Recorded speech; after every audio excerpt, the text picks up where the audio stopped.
We begin in 1750 in North America.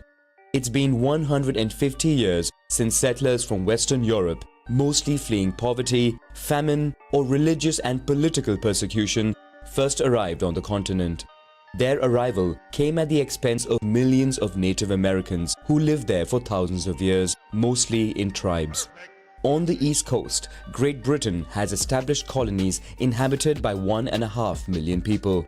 The northern regions depend mainly on fishing and trade, while in the south, the climate is ideal for growing products such as tobacco, rice, and cotton. Rich landowners, called the planters, seize vast territories that they exploit by buying slaves from Africa via the triangular trade. Further west, the Appalachian Mountains form a natural boundary. Beyond it is the vast French colony, which lives mainly off the fur trade. Tensions rise between the French and British colonies. When the 7 Years' War breaks out in Europe, Britain dominates and takes hold of New France. Native American tribes living there unite to demand the departure of the British and the recognition of their own state. To calm the situation, the British government hurriedly carves out an Indian reservation between the Appalachians, the Mississippi River, and the Great Lakes. This does not please the colonists, who wanted to seize the opportunity to extend their territories to the west. In addition, war proves costly for Britain. The country expects its colonies to repay parts of its debt through new taxes, which further angers the settlers. In Boston, in protest of taxes on tea, colonists disguised as Native Americans climb on board British East India Company ships and throw out its tea cargo into the ocean. With the situation tense, representatives from 12 colonies gather in Philadelphia to organize the First Continental Congress. They decide to boycott British goods. The following year, the War of Independence breaks out, pitting the insurgents, also called the Patriots, against the British and its loyalists. On July 4, 1776, the Second Continental Congress proclaims the independence of the United States of America. France sees an opportunity to avenge its defeat in the 7 Years' War. Having invested heavily in its military fleet, the country has the means to compete with the Royal Navy. France allies with the Patriots.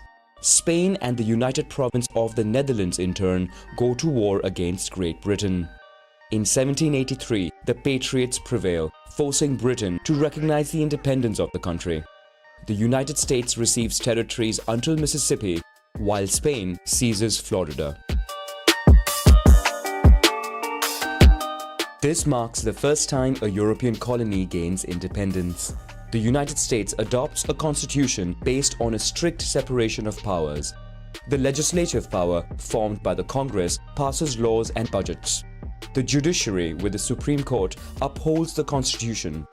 And finally, there is the executive power, with the US President, the head of government. On the other hand, the 13 states retain sovereignty over their own constitution and governor. It was decided to build the new capital, Washington, along the Potomac River.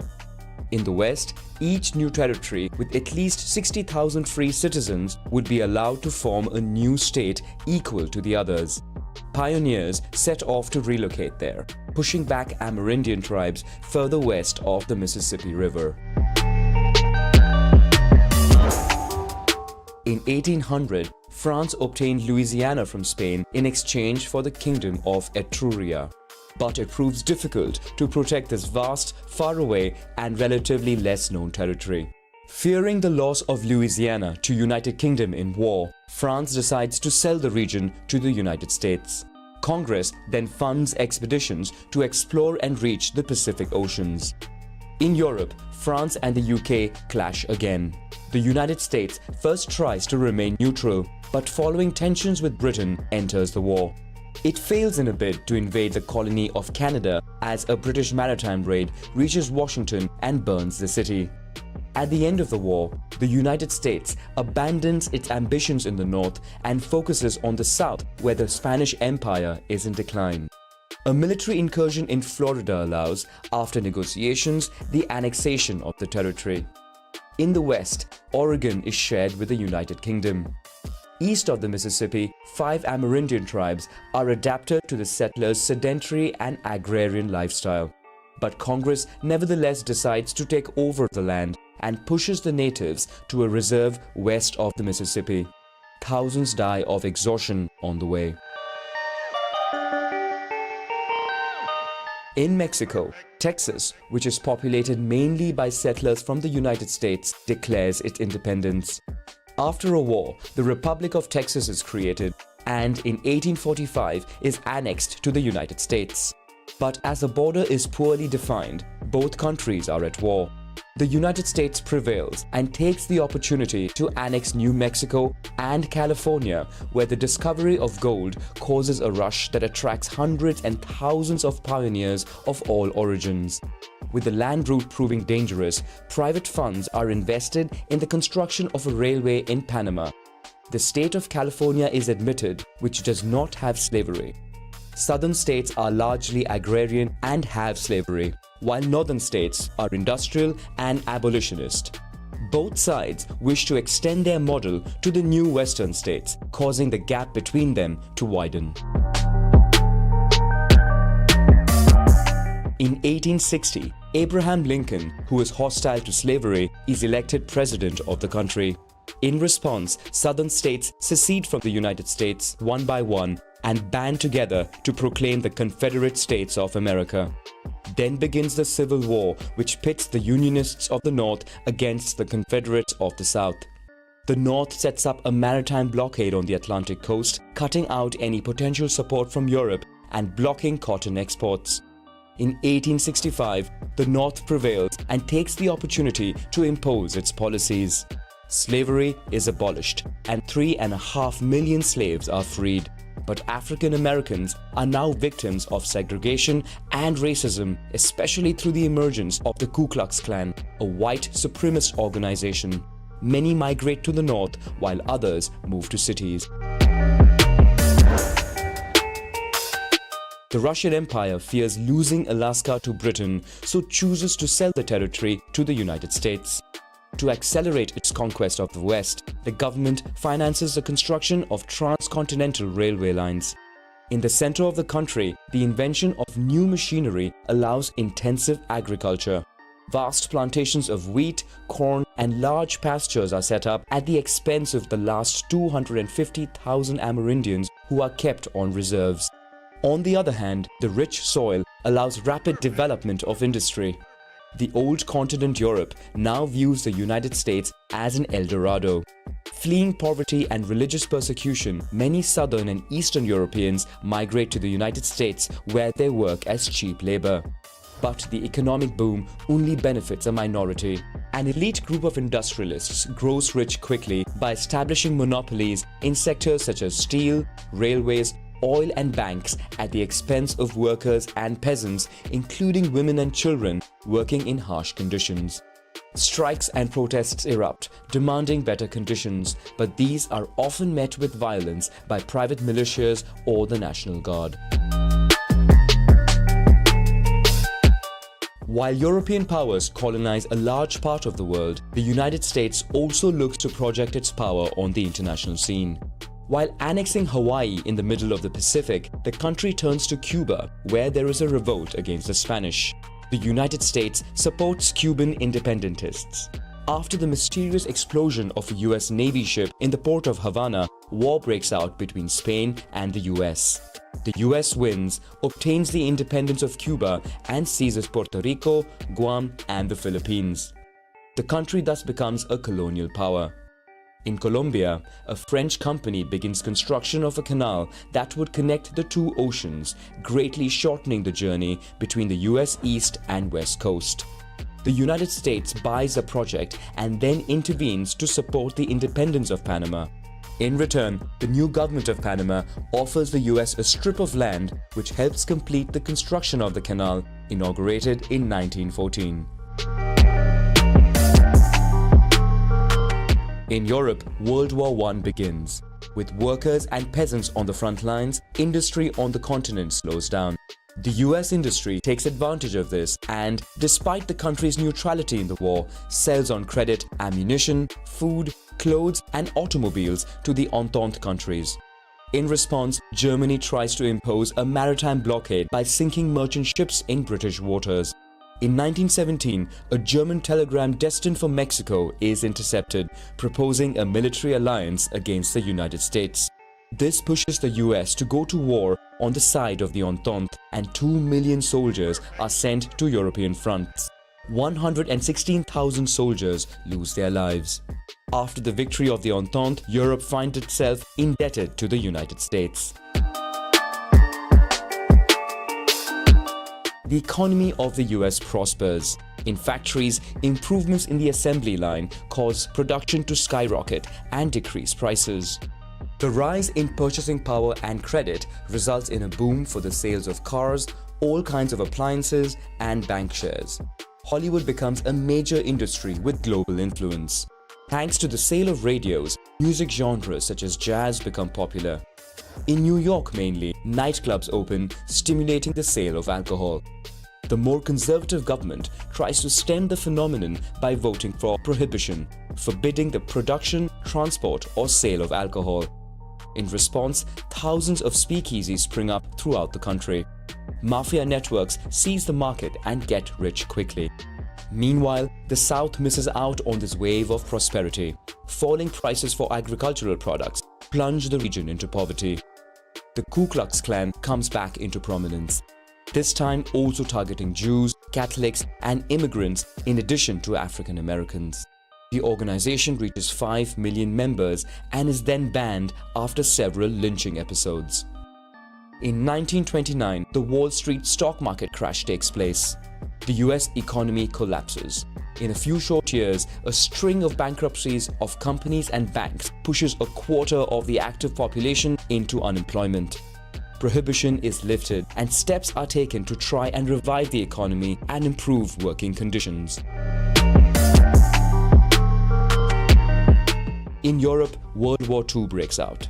The United States, although officially neutral, prepares for war by reinstating military service.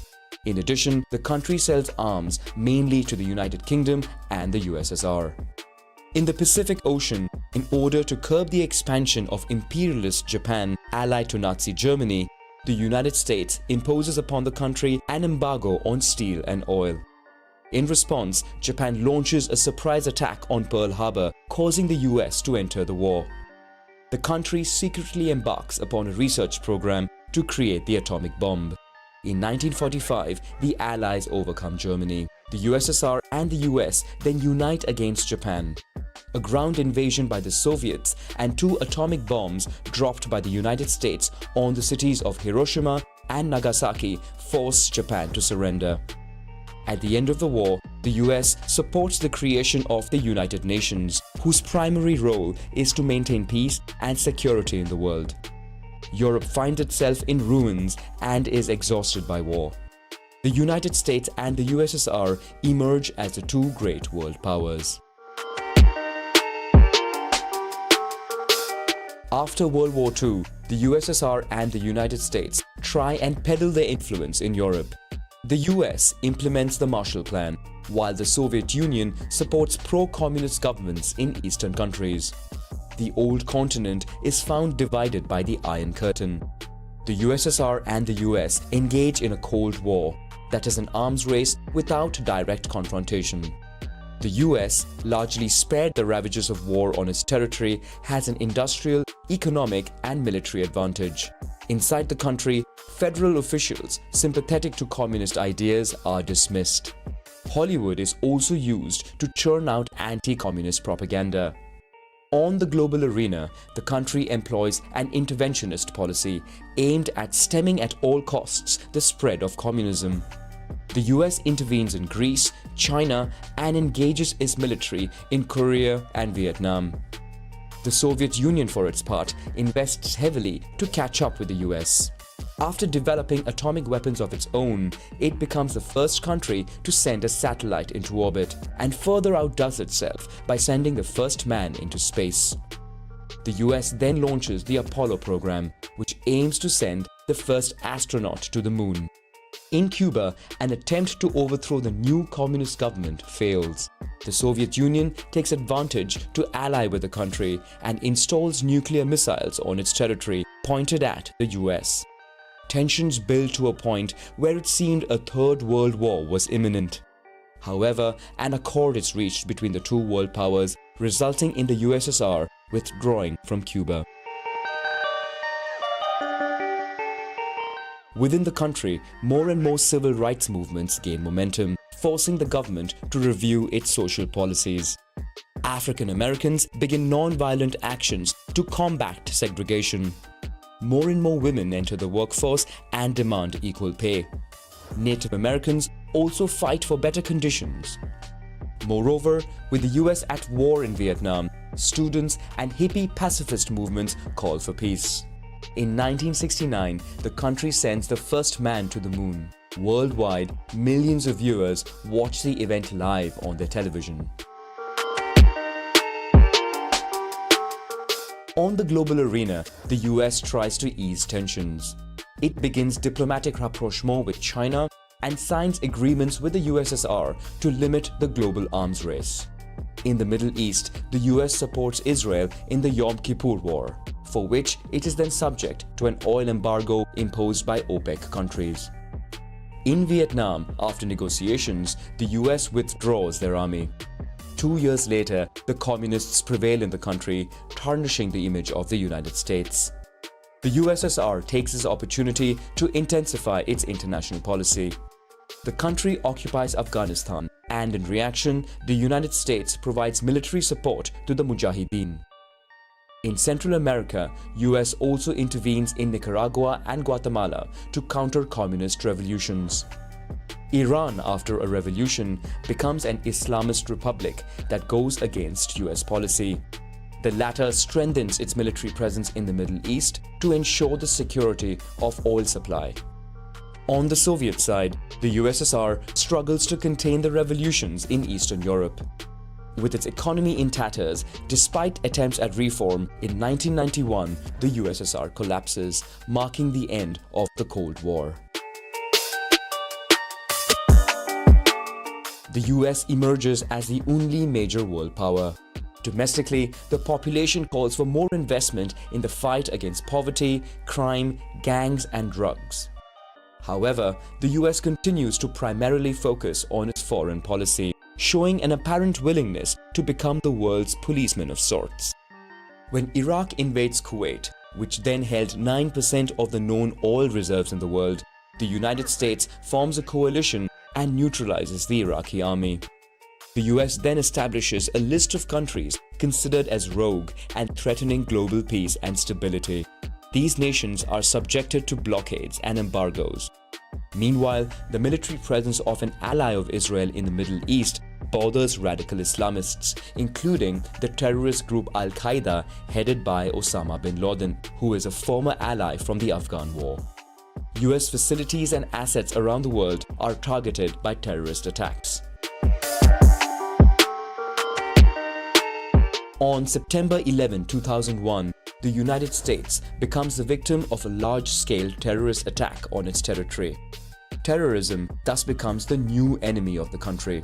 But it proves more difficult to fight this war as terrorist organizations operate discreetly in mobile networks without borders. Having launched a war against the Taliban in Afghanistan, the US hardens its stance against North Korea, Iran and Iraq, which it considers part of an axis of evil.